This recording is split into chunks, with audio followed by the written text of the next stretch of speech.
Caribbean weather barely changes through the year, but prices can change dramatically, and most people still end up booking at the exact wrong time. In this video, I'll explain how Caribbean hotel prices actually work, why some months that sound perfect are terrible value, and how a little flexibility can get you a much better resort for less money. And at the end, I'll give you the exact booking rules I follow after tracking Caribbean resort prices for more than a decade. I'm Roger from PriceOfTravel.com. Let's get into it. Let's start with the weather because this is where most people overthink things. Across most of the Caribbean, daytime highs are in the 80s pretty much all year. It's humid in January, it's humid in July, just slightly more so in summer. You can get a quick rain shower any month of the year, and from June through November, those showers can last a little bit longer. September is the peak of the hurricane season, so that's one month many people think twice about, but outside of that, the actual risk is much lower than most travelers imagine. For most people, the weather difference that really matters isn't at the destination, it's the weather you're leaving behind. Escaping cold, gray winter back home matters far more than whether it's 84 or 86 degrees when you arrive. So if the weather is fairly similar all year, why do prices change so much?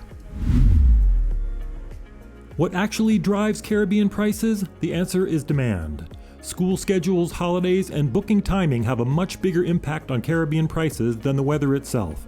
Once you understand that, the whole price calendar starts to make sense. Before we go deeper, here's the big picture. This is how Caribbean prices actually line up against the weather.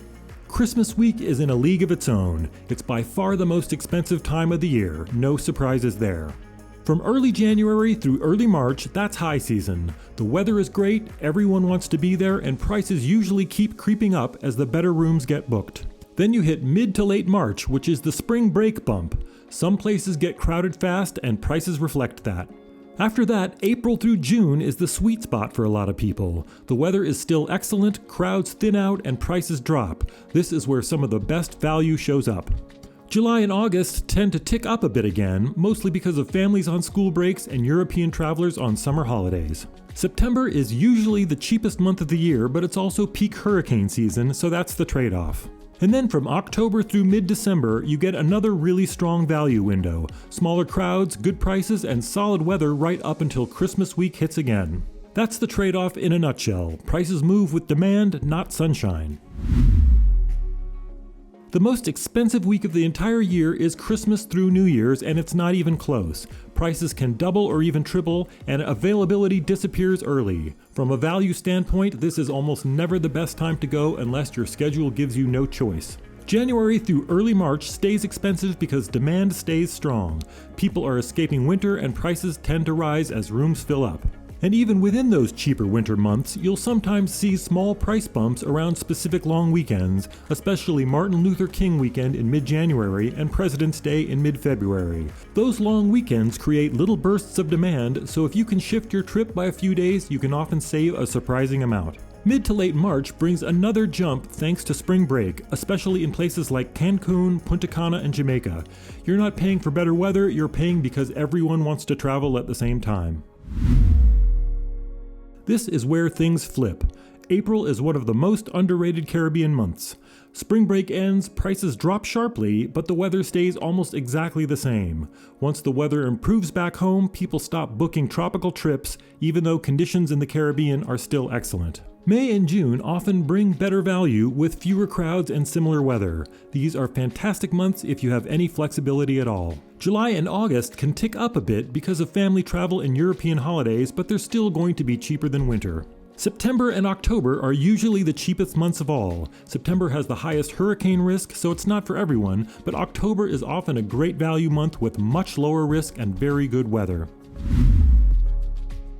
One thing I've noticed after years of doing this is that the best month really depends on what kind of traveler you are. If you hate crowds and just want a relaxing resort experience, shoulder months like April, May, and October are ideal. Fewer people, better service, and lower prices. If you're traveling with kids or a group tied to school schedules, you're usually stuck with winter or summer. In that case, booking early matters far more than choosing the perfect month. And if you're flexible and comfortable with a bit of heat or humidity, summer and early fall can deliver some of the best resort values you'll ever see. Here's the part most travelers don't realize. Caribbean prices don't just change by month, they change as rooms fill up. That's why two people traveling in the same month can pay very different prices depending on when they book.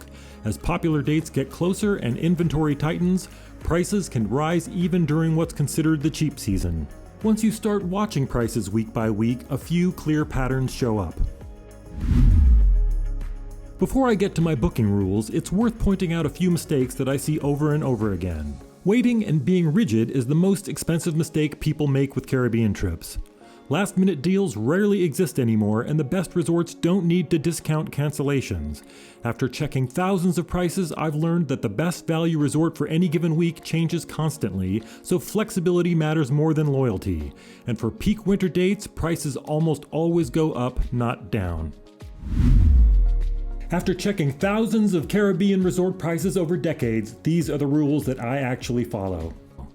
If you must travel over Christmas, book as early as possible, ideally 6 to 10 months ahead. Some resorts release surprisingly good early rates to lock in rooms before prices jump, and once those sell, prices almost never come back down. Be flexible with the resort, not just the dates. Caribbean resorts are often very similar. Sorting by price almost always reveals a few unusually good values for your exact week. Use reviews as your quality filter. On sites like Expedia, most large Caribbean resorts land in the low to mid 7s. An 8.0 or higher is clearly above average, and anything near a 9 is often excellent. Booking early matters even more for airfares. For popular dates like Christmas and winter peaks, airfare usually starts lower and rises as seats fill. Waiting for a sale rarely works. If your calendar is flexible, April is hard to beat. You get excellent weather, lower prices, and fewer people competing for rooms. Even shifting your trip by 1 week can save a lot of money. Small date changes can completely change which resorts are discounted. So instead of chasing the so-called perfect Caribbean month, focus on timing, flexibility, and value. That's where the real savings actually come from. If you want this broken down with current examples and real price ranges, I've put everything into a full article on priceoftravel.com, and I'll link that below. And if you really want to understand where some of the biggest deals come from, check out my video on how hurricane season in the Caribbean actually works. Once you understand that part, a lot more money-saving opportunities start to make sense. And if you want more practical, price-driven travel advice like this, make sure you're subscribed. I've got plenty more coming.